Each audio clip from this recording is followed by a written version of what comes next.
Magandang araw po mga kapraps. Nandito ako ngayon sa bayan ng Mayay, Laguna. Meron akong i-offer sa inyo na property. Bali dalawang property po ito. Magkatabi lang mga kapraps. At iisa lang po ang may-ari. Yan, mismong katabi po ng kalsada. Ito na po mismo mga kapraps. Bali itong nasa unahan, ito po ay may sukat na 1,257 square meters. Yan, ito po mga kapraps yun. So kaya sinabi kong nasa unahan kasi mas malapit po ito sa highway mga kapraps. Nandyan lang po ang highway. So mamaya po sa drone mga kapraps ipakita ko sa inyo para makita nyo kung gaano lang siya kalapit. Mga ano lang po, mga 2 minutes na lakad lang.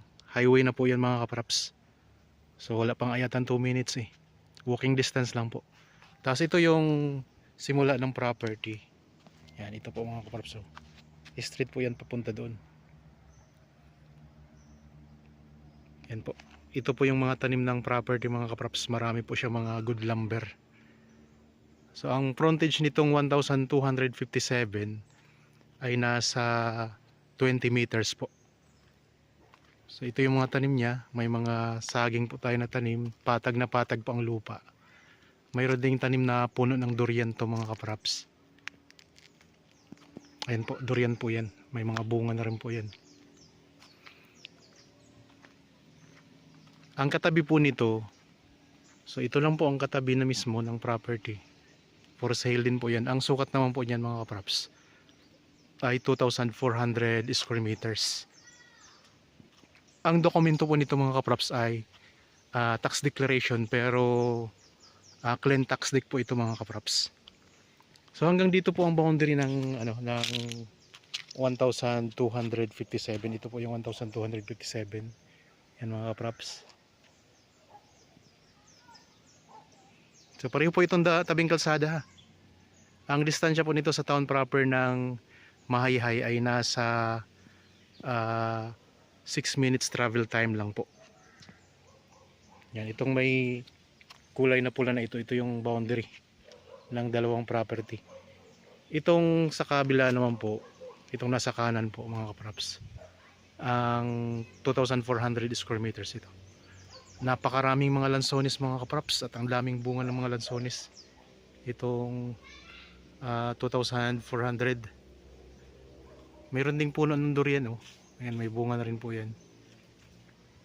Tapos mayroon itong mga good lumber po na nakatanim din dito sa loob ng property. Tapos mayroon itong malaking puno ng nara. Ayun mga kapraps oh. Pula na nara po daw yan mga kapraps. Pulang nara. Okay, tara. Baybayin po natin yung frontage nitong property. So, ang frontage naman itong 2,400 mga kapraps ay 40 meters naman po. Ang daming tanim na lansones oh. Mga native po siya na lansones.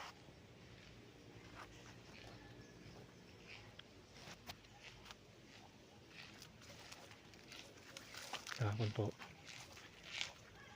Ito po ay papunta sa mga taniman. Maraming mga taniman dyan mga kapraps ng mga gulay.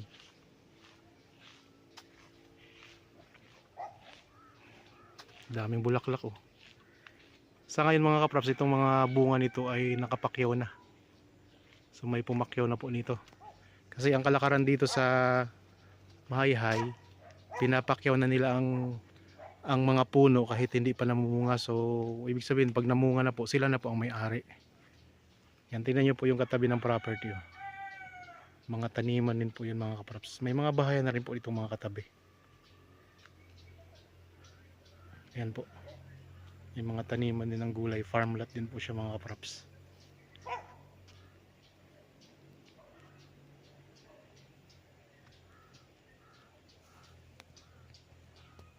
Daming lansones oh.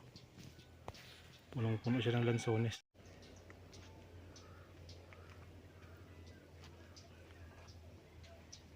Yan, ito po yung mga kapraps ha.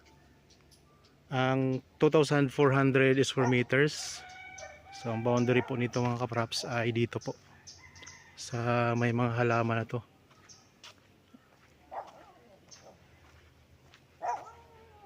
Yan, ito po yung pinakadulong boundary niya.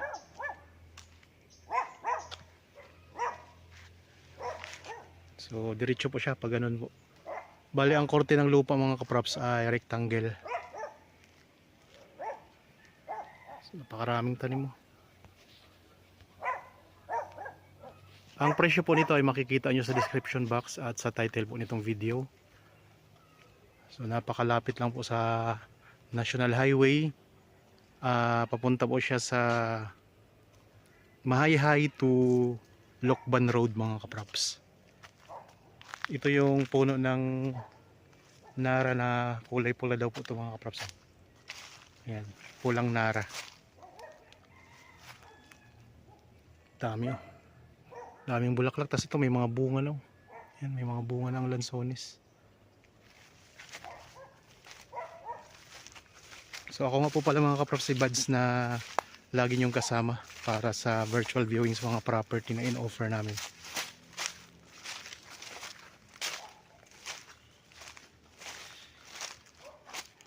Ito yung puno ng nara mga kaprops na napakalaki na rin. Yan. Tapos katabi po ay lansones. Daming bunga ng lansones kaya marami siyang mamunga mga kaprops dahil nasa ilalim po siya ng mga malalaking puno. So ang gusto kasi ng lansones ay naliliman po sila. Kaya kapag ganun po ang pwesto nila, marami po yung mamunga. Meron din ditong puno ng marang oh. Ayun mga kaprops, puno ito ng marang. Yan ang bunga. Tapos may mga kawayan din. Ang boundary po nito mga kaprops hanggang doon po sa may mga kawayan na yun. Pag ganito po siya. Punong-puno po siya ng lansones. Parang lansones farm po siya mga kaprops eh.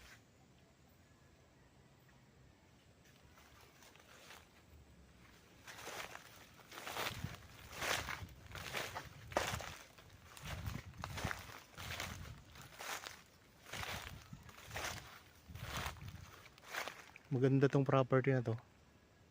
So kung sakaling gusto nyong bilhin niya yung dalawang property kasi magkatabi lang naman po ito. So bali 2,400 square meters.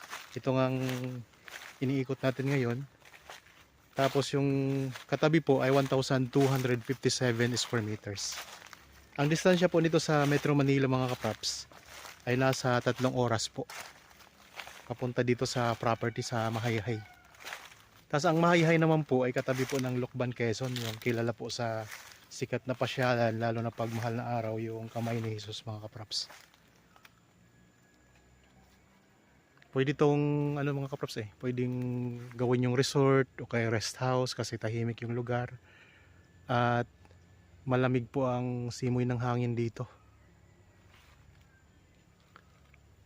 So parang dalawang ano mga puno na ng nara mga kaprops dito. Ito yung kulay pula na o pulang nara ang tawag nila dito. Tapos yun naman po ay may malaking puno din doon. No? Okay, balik tayo dito sa mismong kalsada. Tabing-tabi po siya, accessible po sa mga sasakyan. Kaya pwede nyo pong ipasok dito ang inyong sasakyan.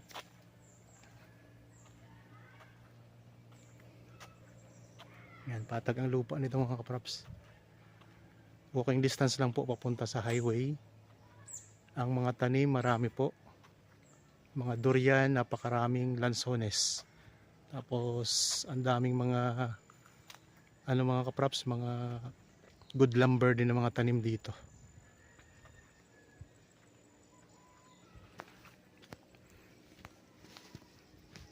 Tingnan nyo naman itong isang lansones na ito mga kaprops. Oh. Talagang punong-puno siya ng bunga. Oh. Yan oh. Yan, i-zoom lang natin ha. Yan, ang daming bunga oh. Yan. Tapos itong katabi ay namumulaklak na rin yan. Dami ding bulaklak.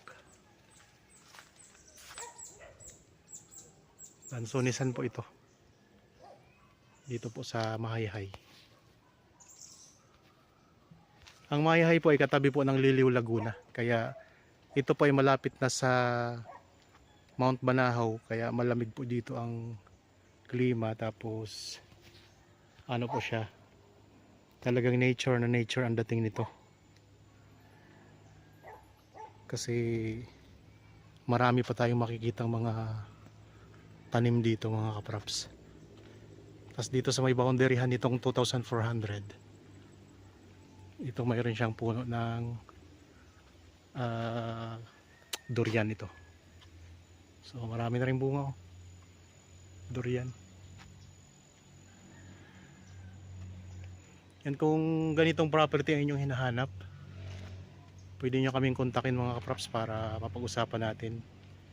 Ang presyo po ay nandyan naman po sa description box. Tapos po mga kaprops, ang sabi ng may-ari nito, pwede naman po daw to gives. Pero ang down payment daw po ay 2M. So ito po mga kaprops ang 2,400. Tapos dito po sa, ito po kasi yung 1,257. So depende na po sa usap. Kung gusto niyo pong bilhin ang dalawa, pwede po yun mga kaprops, mas maganda po. So ulitin ko lang po ha, itong nandito sa area na to, ang sukat po nito ay 1,257. Nasa may bandang unahan siya papunta sa highway. Tapos ito naman pong kabila, yan, ito po ay 2,400 square meters. Tax deck po ang dokumento nito.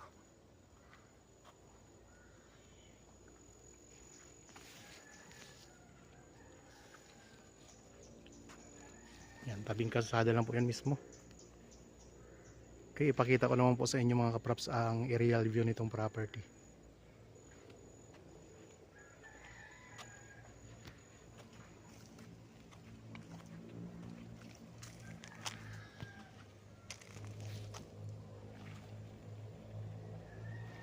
Ipakita ko naman po sa inyo ang aerial view nitong property para makita nyo po yung mga katabi nito.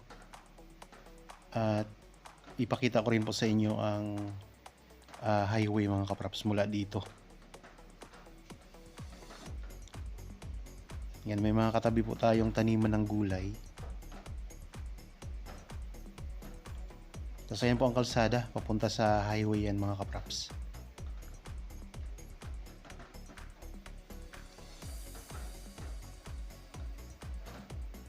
Dito po ako ngayon sa may boundary ng 1,257 square meters na property.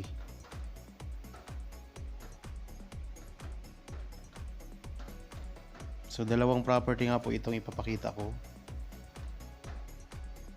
Ang aerial view nitong dalawa.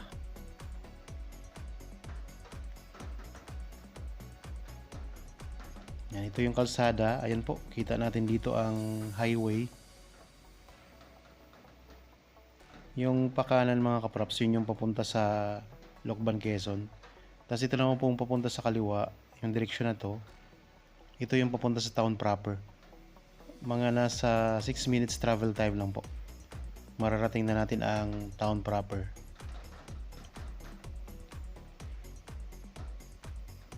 Yan mga kabahayan mga kaprops na malapit sa property.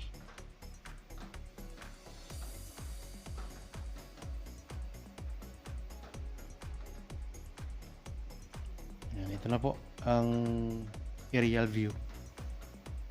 Yan, tanaw natin dito yung mga puno ng lansones. Yan po yung sa 2,400 square meters, yung mga lansones na marami.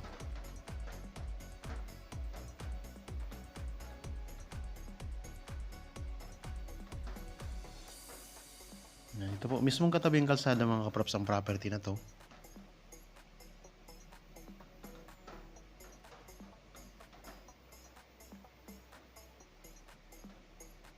Yan, may matatanaw tayo ng mga taniman, malawak pa na taniman.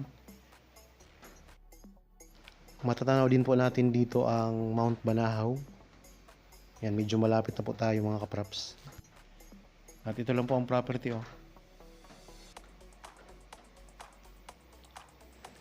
Marami talaga tong tanim ang 2,400 square meters. Kita din po natin dito ang puno ng Nara, yung pinakamalaking puno. Tapos may malapit po na bahay.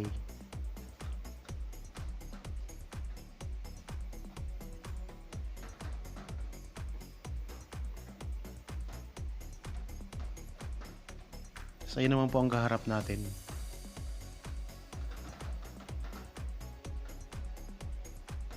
Tapos ito po ang 1,257 square meters.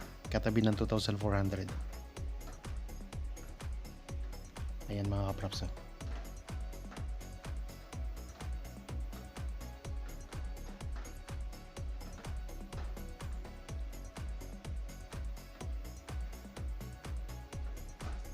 Yan, sako po yung may nakita tayong kulay blue. Kasama po yan sa 1,257 square meters.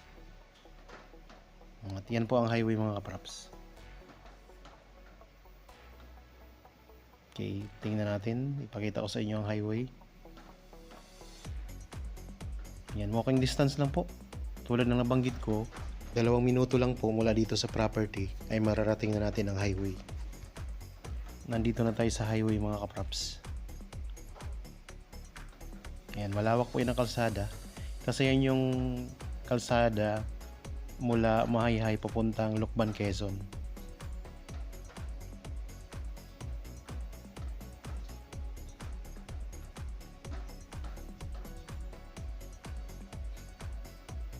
Ayan, ito po yung Mount Banahaw.